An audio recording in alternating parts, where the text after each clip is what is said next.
my needle drops, and Joel. Let's make this quick. I have a face to shave. I'm a little under the weather.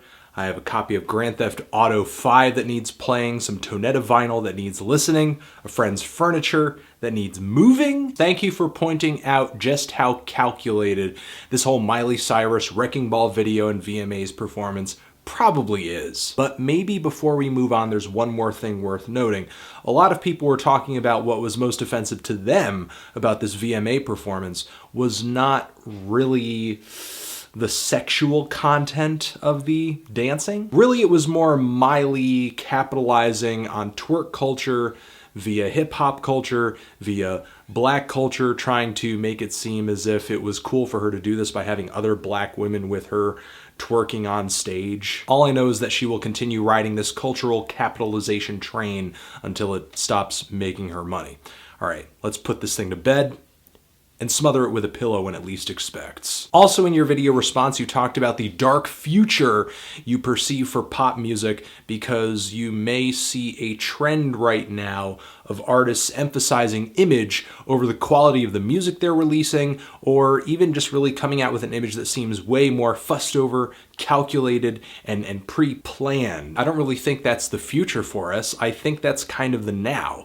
Actually, I think we've kind of been in that position for a while. I actually think Britney Spears is in that boat. I think Marky Mark is in that boat, and I think a lot of hair metal bands are in that boat. However, I do get where you're coming from. There are a load of different artists out there who get plenty of buzz and attention simply because they have a provocative music video or a really eccentric look or some kind of massive sexual appeal. And the reason I think the general public gets caught up in this stuff is that we're an incredibly visual culture. We have been for a long time. I just think right now, this side of our culture has been exacerbated by 27-inch computer screen monitors, YouTube, the internet, smartphones, big budget movies with fantastic CGI graphics. Even looking back to some of the best pop music ever written, ever released, ever to make it onto the charts, a lot of that stuff is most fondly remembered for the fashion that was around at the time, what the artist wore, the iconic album cover. What I think is important to acknowledge is that we have plenty of artists today who,